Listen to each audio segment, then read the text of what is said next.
Well, I know one of the sanity-saving things you do is you have quite a lot of hobbies, Sarji. Yeah, I do. Hobbies. Very fortunate to be able to. And, and just a little bit fast forward, if you asked me this question 15 years ago, you know, from my childhood until 15 years ago, I had zero hobbies.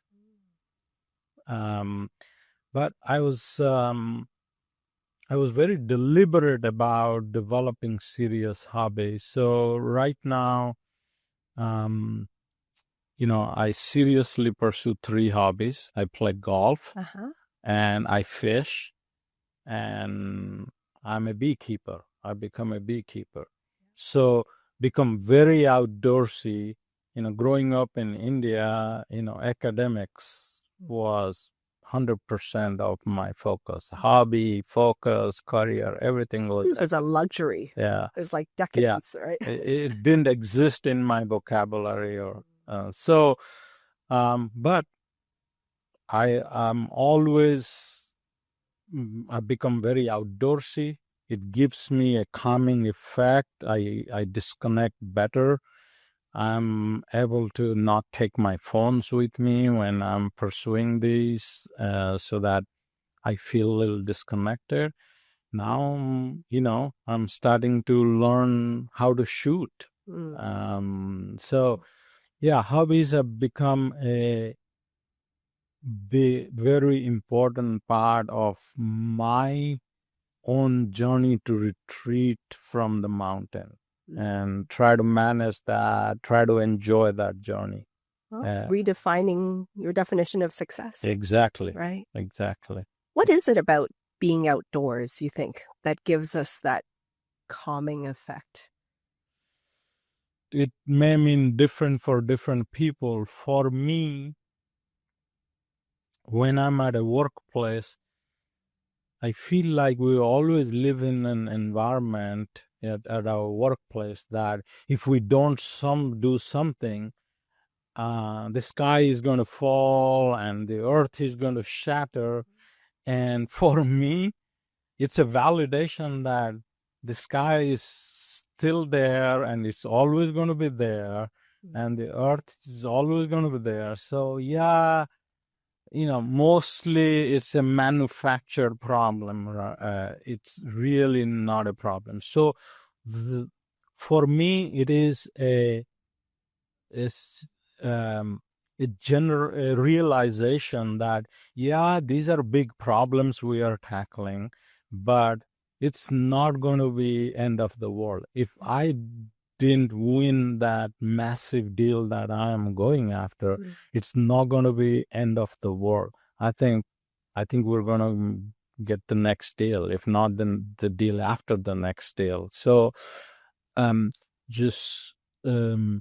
for me, going outdoor, watching sun rising, life coming to form, and watching the setting sun and being grateful for that. Yeah.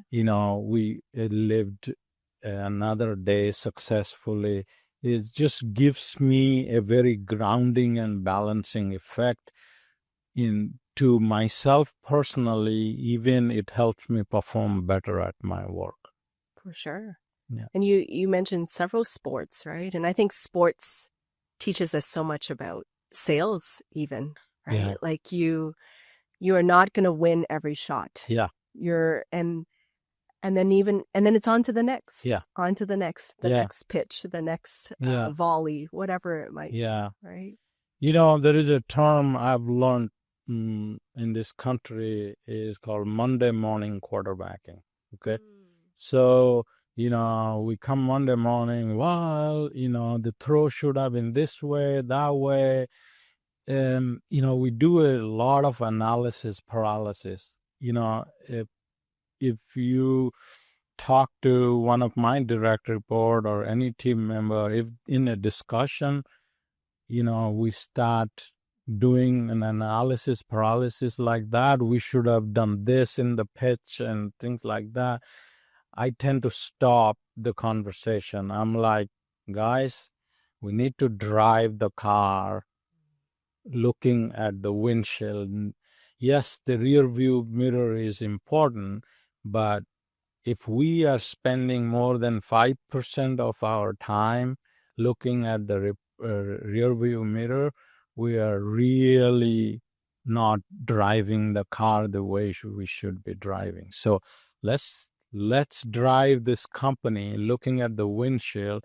Rear view mirrors, side view mirrors are important, but don't spend more than 5-10% of the time. So if we get obsessed with analyzing failure, then we're going to doubt every shot we're going to take.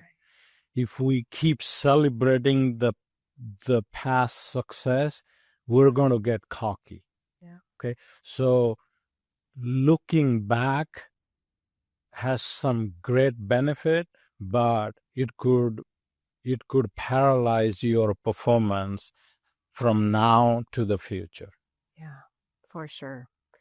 So what would be like a small step that you would suggest for a tech leader that's on that verge of burnout or exhaustion that they can take even this week to kind of shift their definition of success or shift their mindfulness to enjoy life more? Yeah.